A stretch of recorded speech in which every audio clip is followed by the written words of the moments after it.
গত ৩ তারিখ পশ্চিমবঙ্গ সরকারের উচ্চশিক্ষা বিভাগ থেকে একটি নোটিশ জারি করা হয়। সেই নোটিশে কি লেখা রয়েছে? সেই নোটিশে লেখা রয়েছে যে এবার থেকে অর্থাৎ নিউ সেশন থেকে পিএইচডিতে অ্যাডমিশন নেওয়ার জন্য নেট বাধ্যতামূলক। আর এই নোটিশটা জারি করার পরেই শিক্ষা মহলে একটা শোরগোল পড়ে গেছে। অনেকেই তো গেল গেল রব শুরু করে দিয়েছে। অর্থাৎ সেট থাকবে না সেট উঠে যাবে, আগামীতে কি সেট পরীক্ষা হবে কি আর সেট পরীক্ষা হবে না। বিগত বছরে যে সেট পাস করেছো তোমরা বা আমরা যারা সেট পাস করেছি তার অনেকেই ভাবছি এই সেটের কি মূল্য থাকবে, অর্থাৎ সিএসসিতে যে আমরা শুধুমাত্র সেট পাস করে অ্যাপ্লাই করেছি সেটা কি আর ভ্যালিড হবে, অর্থাৎ সেট দিয়ে কি আমরা সিএসসির ইন্টারভিউটা দিতে পারবো সেট থাকলে। এই নিয়ে কিন্তু একটা প্রশ্ন চারিদিকে ঘুরপাক খাচ্ছে। আর এতে করে তোমরা অনেকেই যারা বিশেষ করে শুধুমাত্র সেট পাস করে রয়েছো তারা কিন্তু খুব সংশয়ের মধ্যেই রয়েছো যে আমাদের সার্টিফিকেটটা কি তাহলে ইনভ্যালিড হয়ে গেল, আমরা কি আর তাহলে সিএসসিতে ইন্টারভিউ দিতে যেতে পারবো না। এই নিয়ে তোমরা কিন্তু খুব টেনশনের মধ্যে রয়েছো। আর তাই জন্যই আজকে আমি হঠাৎ করে তোমাদের জন্য তড়িঘড়ি করে ভিডিও বানিয়ে দেওয়ার জন্য এসেছি এবং ভিডিওতে এই বিষয়গুলো নিয়ে একটু স্পষ্টভাবে বলার জন্য এসেছি। যাই হোক, আমি সুমন্ত তোমাদের সকলকে জেএসএস ইউটিউব চ্যানেলে স্বাগত জানাই। তো দেখো বন্ধুরা, তোমাদেরকে প্রথমেই বলি যে সরকার যখন এত কিছু করছে বা পশ্চিমবঙ্গ সরকারের উচ্চশিক্ষা বিভাগ যখন এগুলো নিয়ে ভাবছে বা এগুলো নিয়ে কিছু করার চেষ্টা করছে, তাহলে তোমাদের জানতে হবে যে নিশ্চিত রূপে ভালো কিছু করার চেষ্টা করছে।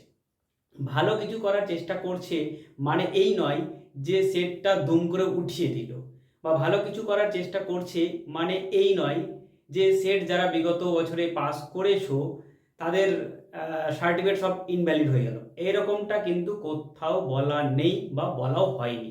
এখানে বলা হয়েছে যে নিউ সেশন থেকে পিএইচডিতে অ্যাডমিশনের জন্য নেট বাধ্যতামূলক। তোমরা এটা প্রত্যেকেই জানোই যে 2024 সালে ইউজিসি একটা রুলস অ্যান্ড রেগুলেশন জারি করেছিল, যে সেখানে বলা হয়েছিল যে বিভিন্ন ইউনিভার্সিটি যে নিজেদের ইচ্ছে মতো PhD admission test, research entrance test, এইসব টেস্টগুলো নিয়ে অথবা বিশ্ববিদ্যালয় কর্তৃপক্ষ নিজেদের ইচ্ছা মতো টেস্ট নিয়ে কিন্তু পিএইচডিতে অ্যাডমিশন করাতো। আর এতে করে অনেকটাই স্বজন পোষণ হতো, নিজেদের ছেলে মেয়েদেরকে নিয়ে নেওয়ার একটা খুব প্রবণতা ছিল। আর সেই কারণে ইউজিসি এই রুলসটা নিয়ে এসেছে যে আলাদা করে ইউনিভার্সিটি থেকে টেস্ট নিয়ে বা নিজের ইচ্ছা মতো অ্যাডমিশন করাতে পারবে না। তার জন্য নেটের ক্ষেত্রে 3টে ক্যাটাগরি তৈরি করা হয়েছিল। 3টে ক্যাটাগরি কি কি? ক্যাটাগরি 1 ছিল কি জেআরএফ অর্থাৎ জুনিয়র রিসার্চ ফেলোশিপ, সেটা পাবে। আর সেটা পেলে তার সঙ্গে সঙ্গে অ্যাসিস্ট্যান্ট প্রফেসরের জন্য আবেদন করতে পারবে, আর তার সাথে সাথে পিএইচডিতেও অ্যাডমিশন নিতে পারবে যারা জেআরএফ পাবে, অর্থাৎ ক্যাটাগরি 1-এ যাবে। ক্যাটাগরি 2-তে যারা পাস করবে তারা জেআরএফটা পাবে না, জুনিয়র রিসার্চ ফেলোশিপটা পাবে না, অ্যাসিস্ট্যান্ট প্রফেসরের জন্য অ্যাপ্লাই করতে পারবে, আর তার সাথে সাথে পিএইচডিতে অ্যাডমিশন নিতে পারবে। আর ক্যাটাগরি 3-তে যেটা ছিল সেটা শুধুমাত্র পিএইচডিতে অ্যাডমিশন নিতে পারবে। ক্যাটাগরি 3-তে নেট পাস করলে তুমি অ্যাসিস্ট্যান্ট প্রফেসরের জন্য অ্যাপ্লাই করতে পারবে না, আর জেআরএফ তো পাবেই না। তো এরকমভাবে ক্যাটাগরি 3টে ভাগ করে দেওয়া হয়েছিল। আর বলা হয়েছিল যে যারা ক্যাটাগরি 1-এ পাস করবে অর্থাৎ যারা জেআরএফ পাবে, জুনিয়র রিসার্চ ফেলোশিপ পাবে, তারা কিন্তু 3 বছরের মধ্যে অ্যাডমিশন নিতে পারবে বিভিন্ন ইউনিভার্সিটিতে পিএইচডিতে। আর ক্যাটাগরি 2 আর এবং ক্যাটাগরি 3 হয়ে থাকলে কিন্তু তাদেরকে 1 বছর সময় দেওয়া হবে। 1 বছরের মধ্যে পিএইচডিতে অ্যাডমিশন হতে হবে। 1 বছরের মধ্যে অ্যাডমিশন নিতে না পারলে আবারও কিন্তু তাদেরকে পরীক্ষায় বসতে হবে, অর্থাৎ আবার অনলি ফর পিএইচডি পাস করতে হবে, অথবা নেট এবং পিএইচডি ক্যাটাগরি 2 এবং 3 যে কোনো একটা পাস করলে কিন্তু আবার 1 বছর ভ্যালিড থাকবে সেটা পিএইচডি অ্যাডমিশনের জন্য। এরকমটাই কিন্তু 2024 সালে ইউজিসি রুলস ঘোষণা করেছিল। এটা কেন করেছিল? কারণ বিভিন্ন ইউনিভার্সিটি নিজেদের ইচ্ছে মতো পরীক্ষা নিয়ে থাকতো, অথবা রিসার্চ এন্ট্রান্স টেস্ট নিত, অথবা পিএইচডি অ্যাডমিশন টেস্ট নিত, অথবা কেউ টেস্টই নিত না, এইভাবেও কিন্তু অ্যাডমিশন করিয়েছি। তো এগুলো বন্ধ করার জন্য সারা ভারতবর্ষে পিএইচডিতে অ্যাডমিশন নেওয়ার জন্য একটাই রুলস অ্যান্ড রেগুলেশন থাকুক, একটাই পরীক্ষা থাকুক, তাতে কিন্তু অনেকটাই দুর্নীতিমুক্ত পিএইচডিতে অ্যাডমিশন করাতে পারবে। আমরা পশ্চিমবঙ্গবাসীরা প্রত্যেকেই জানি এই যে ইউজিসির এই রুলসটা ছিল, এই রুলসটা কিন্তু সেইভাবে পালন করছিল না পশ্চিমবঙ্গ রাজ্য সরকার। আর সেই কারণেই বিভিন্ন ইউনিভার্সিটিগুলোতে নিজেদের ইচ্ছা মতো পরীক্ষা নিয়ে নিজেদের ইচ্ছা মতোভাবে কিন্তু অ্যাডমিশন করিয়ে নিত। এবার থেকে আর সেটা হবে না। সেই জন্য সেট পাস করে থাকলেও পিএইচডির জন্য আবেদনই করতে পারবে না। অর্থাৎ এবার থেকে পশ্চিমবঙ্গ সরকার পুরোপুরি ইউজিসির রুলস অ্যান্ড রেগুলেশন মেনটেন করেই কিন্তু পিএইচডিতে অ্যাডমিশন করাতে চাইছে, যাতে করে পশ্চিমবঙ্গের বিভিন্ন ইউনিভার্সিটিতে স্বজন পোষণ বন্ধ হয়। কারণ তোমরা প্রত্যেকেই জানো যে পশ্চিমবাংলাতে পিএইচডি কিভাবে হয়। পশ্চিমবাংলাতে তোমার জেআরএফ আছে, তবুও তুমি পিএইচডিতে চান্স পাচ্ছ না। তুমি রিসার্চ সম্পর্কে ভালো বোঝো, ভালো জানো, ইন্টারভিউ ভালো দিচ্ছ, রিসার্চ প্রপোজাল ভালো ঠিকঠাকভাবে লিখে নিয়ে যাচ্ছ, তাও তোমার পিএইচডি হচ্ছে না। পিএইচডি কিন্তু সেই স্বজন পোষণেই হচ্ছে, আর ওই তৈলমর্দন করেই কিন্তু পিএইচডিটা হচ্ছে। আর সেটা বন্ধ করার জন্যই এবার থেকে পশ্চিমবঙ্গ রাজ্য সরকার পিএইচডিতে অ্যাডমিশন নেওয়ার জন্য একদম ঘোষণা করে দিল, নোটিশ জারি করে দিল যে এবার থেকে নেট কম্পালসারি পিএইচডিতে অ্যাডমিশন নেওয়ার জন্য। আর এটা করে দেওয়াতেই তোমরা যারা সেট পেয়েছো তারা ভাবছো সেটটাকে তুলে দিল, সেট পরীক্ষা কি আর হবে না, সেট পরীক্ষায় আমরা পাস করেছি তাহলে কি আমরা অ্যাসিস্ট্যান্ট প্রফেসরের জন্য এলিজিবল না, বা অ্যাসিস্ট্যান্ট প্রফেসরের জন্য কি আমরা সিএসসিতে বসতে পারবো না? এরকমটা কিন্তু কোথাও বলা নেই। ইউজিসি রুলস অ্যান্ড রেগুলেশনে রয়েছে যে রাজ্যের ইউনিভার্সিটিগুলোতে চাকরি পেতে গেলে, অ্যাসিস্ট্যান্ট প্রফেসর রূপে জয়েন হতে চাইলে সেখানে সেট পাস করে থাকলেও, সেই রাজ্যের সেট পাস করে থাকলেও অ্যাপ্লাই করতে পারবে।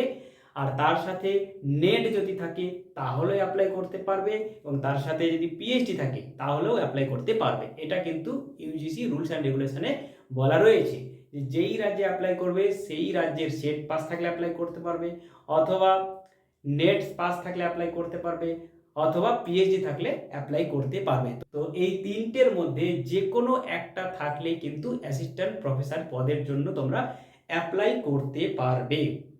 এবার প্রশ্ন হচ্ছে যে শুধুমাত্র সেট থাকলে কি আমার জব হবে বা হওয়ার সম্ভাবনা রয়েছে? শুধুমাত্র নেট থাকলে কি আমার অ্যাসিস্ট্যান্ট প্রফেসর পদে জয়েন হওয়ার সম্ভাবনা রয়েছে? বা আমার শুধুমাত্র পিএইচডি আছে, নেট সেট কিছুই নেই, তাহলে কি আমার সম্ভাবনা রয়েছে? এটা একটা বড় প্রশ্ন। তো এক্ষেত্রে তোমাদেরকে বলবো যে হায়ার এডুকেশন, অর্থাৎ যখন তুমি অ্যাসিস্ট্যান্ট প্রফেসর পদের জন্য অ্যাপ্লাই করছো, সেই কলেজগুলোর জন্যই করো বা ইউনিভার্সিটির জন্যই করো, সেখানে কিন্তু আমি অনেক ভিডিওতেই বলেছি যে পিএইচডি অলিখিতভাবে বাধ্যতামূলক। লিখিতভাবে বাধ্যতামূলক কোথাও নেই, পিএইচডি অলিখিতভাবে বাধ্যতামূলক। আর সেই কারণে কলেজ বা ইউনিভার্সিটিতে জয়েন হতে গেলে, অ্যাসিস্ট্যান্ট প্রফেসর রূপে জয়েন হতে চাইলে পিএইচডি থাকলে সুবিধা হয়, বা পিএইচডি যাদের থাকে তাদেরকে কিন্তু অগ্রাধিকার দেওয়া হয়। তার সাথে সাথে রিসার্চ আর্টিকেল, পিএইচডি থাকলে তো রিসার্চ আর্টিকেল থাকবেই, যদি পিএইচডি বাই চান্স না থেকে থাকে তাহলে রিসার্চ আর্টিকেল যদি লেখা থাকে তাহলেও কিন্তু একটু গুরুত্ব দেওয়া হয়। অর্থাৎ ইন্টারভিউ বোর্ডেতে কিন্তু এসবগুলো জিজ্ঞাসা করা হয় যে শুধুমাত্র নেট বা শুধুমাত্র সেট পাস করে একদম ফ্রেশার রূপেই কি তুমি এসেছো, না তোমার রিসার্চ আর্টিকেল আছে, তুমি পিএইচডির জন্য চেষ্টা করছো বা রানিং পিএইচডি করছো বা পিএইচডি কমপ্লিট রয়েছে, এই সমস্ত বিষয়গুলো কিন্তু জিজ্ঞাসা করা হয়। কারণ হচ্ছে হায়ার এডুকেশনে পিএইচডি, ওই যে বললাম যে অলিখিতভাবে কম্পালসারি, পিএইচডি থাকলে সুবিধা হয় অনেকটাই, পিএইচডি না থাকলে আগামীতে তো তুমি পিএইচডি করবেই, তো জব পেয়ে গেলে পিএইচডি করার সমস্যা হবে, বা জব পেয়ে যাওয়ার পরে তুমি আবার ছুটি নিয়ে পিএইচডি করতে যাবে, তো অনেক রকম তো সমস্যা রয়েছে। তো সেই কারণেই কিন্তু পিএইচডি যাদের থাকবে বা পিএইচডি যাদের রানিং চলছে তাদেরকে কিন্তু একটু হলেও অগ্রাধিকার দেওয়া হয় বিভিন্ন কলেজ এবং বিভিন্ন ইউনিভার্সিটিতে। কিন্তু এতদিন ধরে কি হয়েছে, পশ্চিমবাংলাতে যেহেতু স্বজন পোষণ হয়েছে, অনেক ব্যাপার হয়েছে, তোমরা জানো যে সিএসসিতেও কীভাবে নিয়োগ হয়েছে। তো সেই জন্য শুধুমাত্র সেট দিয়েও জব পেয়েছে, শুধুমাত্র নেট দিয়েও জব পেয়েছে, হ্যাঁ, বিভিন্ন রকমভাবে কিন্তু অনেকেই জব পেয়েছে। কিন্তু এবার থেকে গুরুত্ব দেওয়া হবে পিএইচডি যাদের আছে তাদেরকেই গুরুত্ব দেওয়া হবে, রিসার্চ আর্টিকেল যাদের আছে তাদেরকেই গুরুত্ব দেওয়া হবে, বা পিএইচডি রানিং চলছে তাদেরকেই গুরুত্ব দেওয়া হবে। কিন্তু তাই বলে এটা নয় যে পিএইচডি না থাকলে তোমার জব হবেই না, এটা একদম নেগেটিভভাবে কেউ নেবে না। আমি বলছি পিএইচডিকে গুরুত্ব দেওয়া হবে মানে তোমার পিএইচডি নেই বা তোমার পিএইচডি চলছে না বা তোমার রিসার্চ আর্টিকেল নেই বলে তোমার জব হবে না, এরকমটা কিন্তু একদমই নয়। গুরুত্ব দেওয়া হবে তাদেরকে, কিন্তু সেক্ষেত্রে যদি দেখা যায় যে পিএইচডি তো রয়েছে কিন্তু তার ইন্টারভিউ ভালো হলো না, তার ডেমো ভালো হলো না, কিন্তু পিএইচডি রয়েছে, তাহলে কি তাকে জব দিয়ে দেবে? একদমই নয়।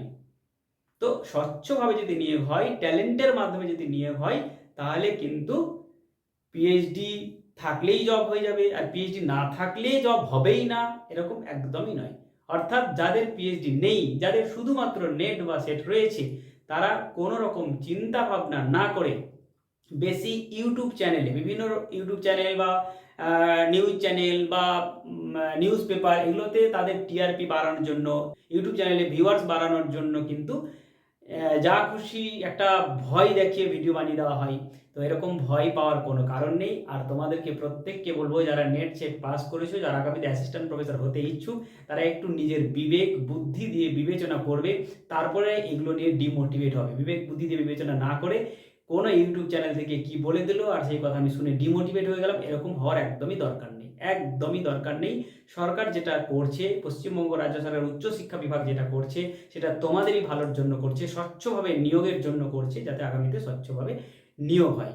তো যাই হোক, আজকে আমি যতটা পারলাম তোমাদেরকে এই কম সময়ের মাধ্যমে বোঝানোর চেষ্টা করলাম। এরপরেও যদি মনে হয় যে তোমাদের বিষয়টা নিয়ে এখনও ক্লিয়ার হয়নি, তাহলে তোমাদেরকে বলবো যে এরপরে আমি লাইভে একদিন আসবো, তোমরাও আসবে, আমি আগে থেকেই জানিয়ে দেবো ভিডিওর মাধ্যমে, এবং সেখানে লাইভে আসবে। লাইভে প্রত্যেকের সাথে এই বিষয়টা নিয়ে চর্চা হবে, আরও ডিটেলসে বোঝানো হবে, যাতে তোমাদের আর বিন্দু মাত্র এই বিষয়টা নিয়ে সংশয় না থাকে। আর তোমাদেরকে আরও একটা জিনিস বলবো, যে তোমরা হায়ার এডুকেশনে এসেছো, তোমরা নেট সেট পাস করে যারা অ্যাসিস্ট্যান্ট প্রফেসর হতে চাইছো আগামীতে, যে কোনো ভিডিও দেখে দমদাম করে ডিমোটিভেট একদমই হয়ে যাবে না। মোটিভেট থাকো, পড়াশোনা করো, আর প্রস্তুতি নাও খুব ভালো করে, যাতে স্বচ্ছভাবে নিয়োগ হলে তোমার জবটা হয়ে যায়। এই রকমভাবে কিন্তু প্রস্তুতি নাও, একদম গুজবে কান দেবে না আর গুজব ছড়াবে না। যাই হোক, আজকের ভিডিওটি এই পর্যন্তই। দেখা হচ্ছে পরবর্তী ভিডিওতে।